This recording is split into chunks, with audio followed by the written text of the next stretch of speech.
Sabay ni itinunggani na Jeff at Andy ang hawak nilang beer.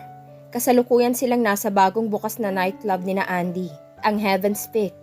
Imported ang mga alak na isinaserve roon. Maski ang mga babaeng nagsasayaw sa entablado ay iba't ibang presyo. Ang pinakamababa ay nasa 10,000, habang ang pinakamahal na babayaring babae ay bumibilang lang naman ng 500,000. O mas higit pa, depende sa magiging usapan ng manager ni na Andy at magiging client ng babae. Dahil purong mayayaman at may masasabing tao sa lipunan na ginagalawan nila ang mga nagpupunta roon, ay hindi naman kina-question kung bakit ganoon kamahal ang mga babae roon. Ikaw, Jeff, pumili ka na ng iti-take out mo tonight. Treat ko na. Hayaan mo, ipapahiram ko sa'yo yung vacant na condominium ko sa May Rojas. Panghihimok ni Andy sa kaibigan. Sumimsim naman kapag daka si Jeff sa alak na hawak. Marahan itong inilibot ang tingin sa paligid. Maingay ang lugar dahil na rin sa malakas na tugtugin na nagmumula sa malaking estereo. Nakakabuhay din ng dugo ang magagaslaw at makikinang na ilaw na nagmumula sa stage. Maging ang mga babae na nagsasayaw roon na halos hubad na ay nakakaaliw. Magkagayon man ay wala siya sa mood na tumugon sa suhestyon. In short ay walang kaamor-amor sa kanyang mga babaeng naroroon. Iisa lamang ang nasa isip niya ng mga sandaling yon, si Chanley. Oh bro, bakit natahimik ka riyan? Huwag mong sabihin na mag-iinarte ka ngayon. Look pare, ang daming magagandang chicks na nakakalat. Pangungumbinsi pa rin ni Andy. I don't know why, pare, pero alangan na saad ni Jeff.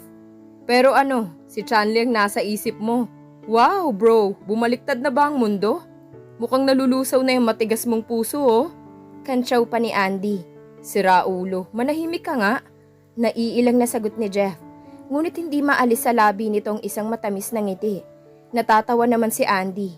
Mukhang lumambot na nga ng tuluyan ng matigas na damdamin ng kaibigan. Kahit hindi mo sabihin kilalang kilala kita bro. Man, natutuwa naman ako sa wakas. Hindi mo talaga tototohanin ang binabalak mo. Tukoy ni Andy sa kaibigan. Bigla namang nawala ang ngiti ni Jeff. Mataman itong nag-isip.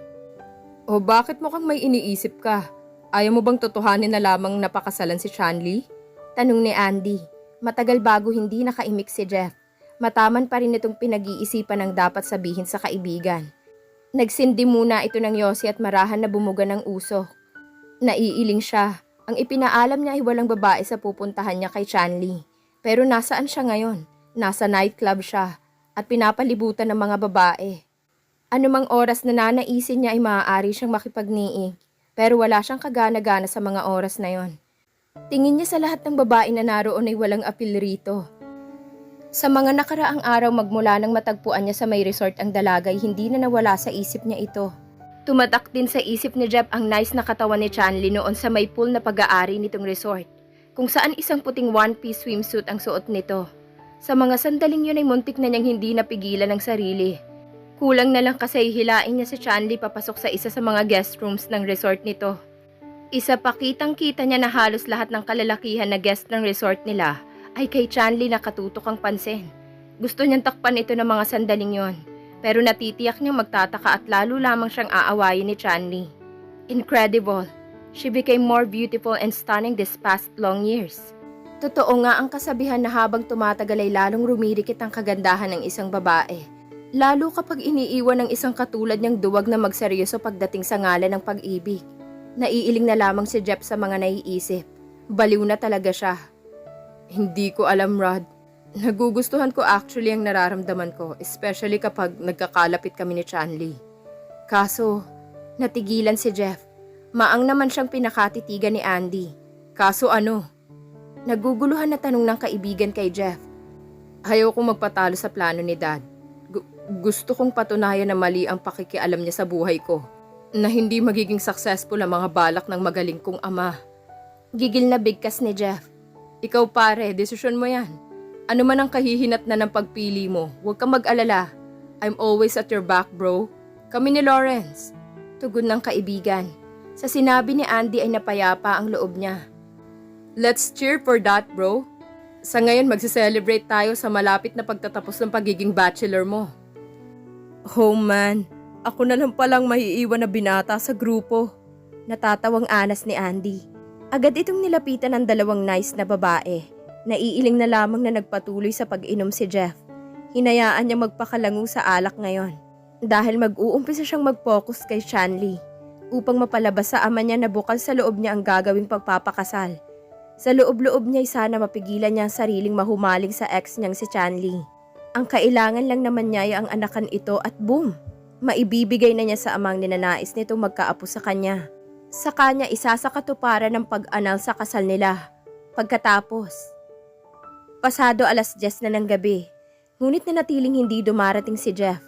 Hindi na tuloy mapakali si Shanley. Waring nahihinuha niyang hindi na uuwi sa kanyang lalaki. Loh, dapat masaya ka Shanley dahil hindi dito matutulog ang lalaking yon. Baka malingat ka bumigay ka sa kandungan niya. Paninita ni Shanley sa sarili. Tuluyan na siyang pumasok ng banyo at naligo. Pagkatapos niyang maligo ay nagbihis na siya at nagpatuyo ng buhok. Sa tingin ng dalaga ay baka nakipag-usap na ito sa dad nito.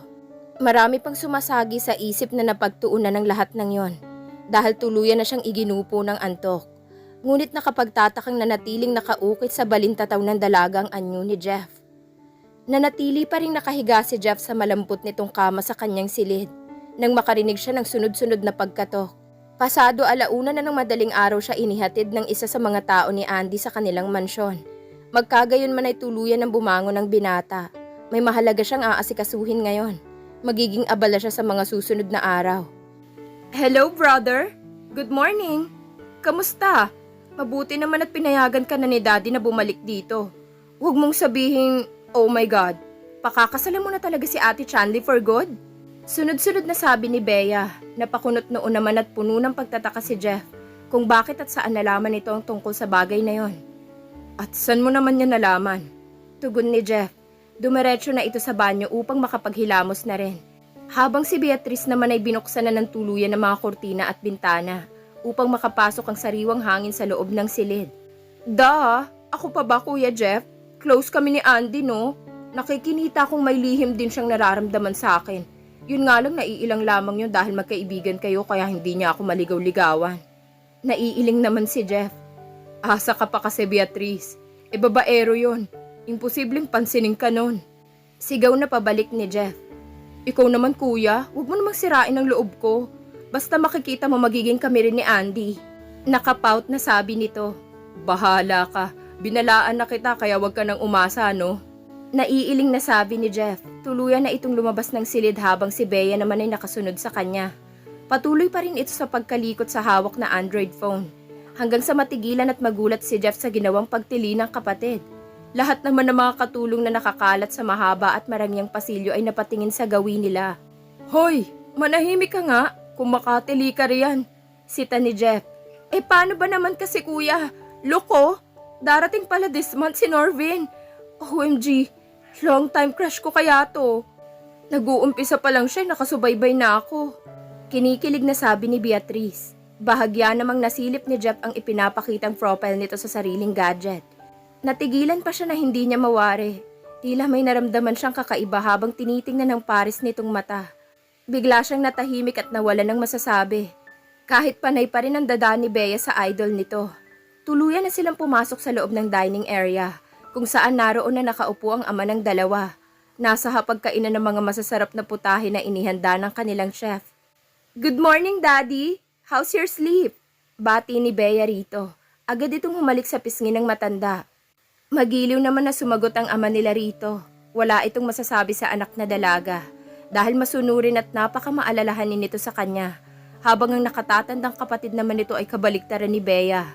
Sa isip ng ama ay katulad ito ng ina nitong taksil. Agad na umupo si Jeff sa isa sa mga upuan na hindi man lamang pinapansin ni binabati ang matanda. Mataman lamang siya sinusundan ng tingin nito. So, kamusta Jeff? Napapayag mo na ba si Shanley na pakasalan ka? Tanong ng matandang lalaki. Hindi ko pa nasasabi sa kanya yan. Pero I'm really sure na oo ang magiging sagot niya sa akin. Sakali. Nasabi ni Jeff. Nag-umpisa na itong kumuha ng bacon at cheese para sa sandwich nito. At paano ka nakakasiguro na papayag siya? Gayong wala ka namang ginagawa. Mangha na sabi ng ama. Don't worry Dad, I have a plan. Nakangising sabi ni Jeff. Naiiling na lamang na ipinagpatuloy ni Don Vince ang pagkain. Anyway, good luck son. Sana masungkit mong matamis na oo ni Chanli. At para naman pumisan na rito ang daughter-in-law ko at apo sakali. Walang ano-ano'y nakangiting sabi ng matanda. Naiiling na lamang si Jeff. Mukhang mas excited pa ito sa married life niya. Tingnan natin kung makakangiti ka pa oras na maikasal kami ng inirerekomenda mong babae.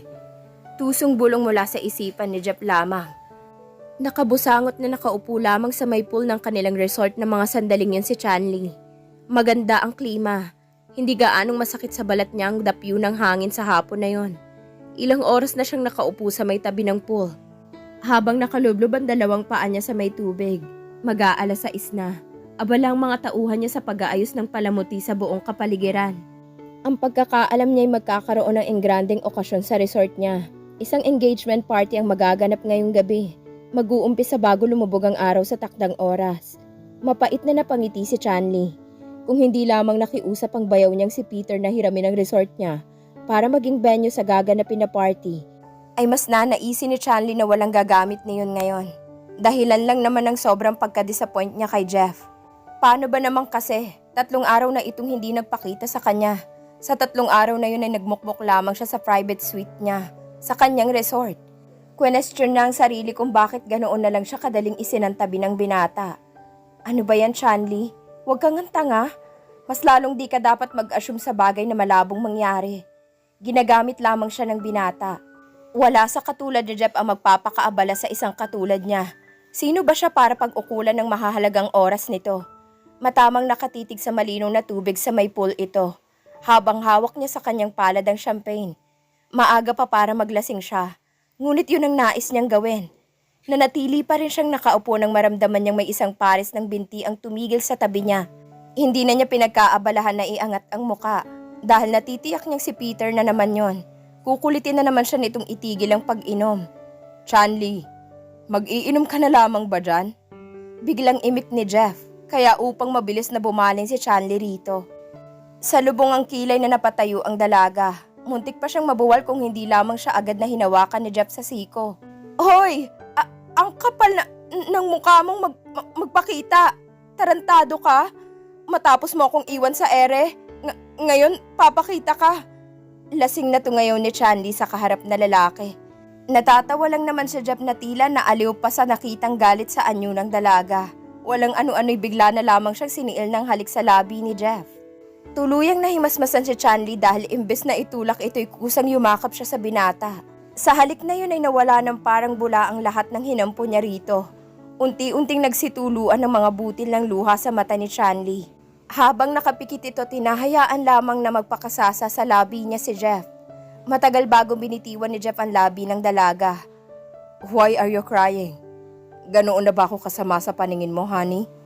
3 araw lang hindi ako nagpakita, miss mo na ako, Malambing na anas ni Jeff habang nakatingin pa rin sa labi ni Chanli. Ikaw kasi, singhal niya. Isang tampal ang ginawa ni Chanli sa braso ni Jeff. Anong problema sa akin? Tatawa-tawang bigkas ng binata habang panay sa laglamang ito. Ikaw napakawalang hiya mo. Basta-basta ka na lamang nangiiwan sa ere. Gigil na bulyaw ni Chanli. Wala nang pakialam ang dalaga kahit makaagaw na siya ng pansin sa ibang tao. Ano ba, Han? Nakakahiya Pinagtitinginan na tayo ng ibang tao. Pangaawat ni Jeff sa babae. He, tumigil ka. I hate you. Galit pa rin ito. Tangka na itong maglalakad palayo. Ngunit mabilis siyang niyakap sa likuran ni Jeff. Not so fast, Chanli. Hindi pa tayo tapos mag-usap. Anas ni Jeff sa likuran ng tenga niya. Ano pa bang pag-uusapan natin? Wala na. Sa bagay, wala namang tayo In the first place, hindi ba? Nagdaramdam na sabi ni Chanli. Agad naman siyang pinaharap ni Jeff. Mabilis na iniiwas ng dalaga ang mukha na tangkang hahawakan siya sa mukha nito. Ngunit matagumpay pa ring naipaling nito ang mukha niya. Dahan-dahan siyang pinaharap ng binata. Ngayon titig na titig si Chanli sa tsinitong mga mata ni Jeff. Pakiramdam na tila nanunuot ang titig ng binata sa kanya. Mahal mo talaga ako, no? Oo naman. Tanga ka ba? Manhid ka. Sagot ni Chanli rito. Agad na naiyoko ng dalaga ang ulo nang makita niyang nginitian siya ng binata. Batid niyang pulang-pula na siya. Nagulat siya nang bigla na lamang itong lumuhod sa harapan niya at may inilabas sa bulsa nito. Natakpan niya ang bibig upang hindi ko mawala ang singhap at hikbi niya. Will you be my wife, Chanli Munoz? Sana this time umoo ka na. Puno ng pag-aasam na bigkas ni Jeff. Yes. Galak na sagot ni Chanli rito. Agad namang swinelyuhan ng halik ni Jeff ang labi ni Chanli. Nagkislapan ng iba't ibang flash ng kamera sa paligid. Mula sa mga TV personal sa media na naka-attend sa pinaka-unexpected at pinaka-prestihiyosong engagement ngayong taon, ang Munoz-Chan Engagement Party. Isang sunset team ang napili ng groom-to-be ni Chanli na si Jeff sa Norshan Famoso Swimming Resort sa Tagaytay, pagmamay-ari na resort ni Chanli. Hindi aakalain na sosorpresahin siya ng ganoon nito. Kinuntsaba pa nito si Peter sa gimmick nito. Lalo pang naantig ang puso ng dalaga. Na-present rin ang daddy at mommy ng binata. Maski ang matabil nitong kapatid na si Beatrice ay naroon din. Isa-isang nilapitan si Jeff ng mga bisita, mga kaalyado ng pamilya nito sa business world. Habang si Chanli agad na diniktahan ni Doña Clarice na ina ng binata. Namangha siya sa ginang. Napakaganda nito at sa tingin niya ay napakabata pa nito. Umeedad lamang ng 60s ito. I'm glad na ikaw ang babaeng nakasilo sa puso ng binata ko. Looking forward to your wedding also, Iha. Best wishes for your married life. Sana hindi maging katulad ng pagsasama namin ng ama niyang sa inyo, Iha. Magtatanong pa sana si Chanli. Ngunit naramdaman niyang muling pag-akbay sa kanya ng fiancé. Sorry for interrupting, Mom, pero need na kami sa stage. Si Jeff. Masasalamin ni Chanli sa mukha ng binatang kalamigan na ipinukol nito sa sariling ina matapos nilang talikuran ito. Agad na pinagbuksan ni Jeff ng pinto ng kanyang kotse si Chanli. I hope you enjoy my surprise engagement party for you, hon. Nasabi ng binata matapos nitong halikan sa likod ng palad niya si Chanli. Oo naman, I appreciate it, really. Thank you sa effort. Nangingiting bigkas ng mga salita nito. Baka saan yun itong labis na kaligayahan ng mga sandaling yon. Masuyo naman na hinawakan ni Jeff sa mukha ito. Muli isang malalim na halik ang pinagsaluhan nila. Habang magkahugpong ang mga labi nila ay naramdaman ni Chanli ang kamay ng binata sa dibdib niya. Nakaramdam man ng pag-iinit ito ay minabuti na nitong pigilan ng lalaki. Napaungol siya at napatayo kapag kuwan. Pigil ni Chanli sa binata. Agad nitong iniiwas ang pansin sa mukha ng fiancé. Kitang-kita kasi nito ang pagnanasa at tila nabitin nito sa ginawa niyang paglayo. Okay, sige, Chanli. As you wish. Good night. Nasabi na lamang nito sa dalaga. Tumango naman si Chanli. Agad nang naglakad papasok ng gate ito. Nanatili namang nakatayo si Jeff roon. Napabuntong hininga ito matapos maikuyom nito ang mga kamao. Playing hard ha, Chanli? Nakakalokong bigkas ni Jeff. Tuluyan na itong pumasok sa loob ng kotse matapos na kumaway ang babae sa kanya at makapasok sa pinto.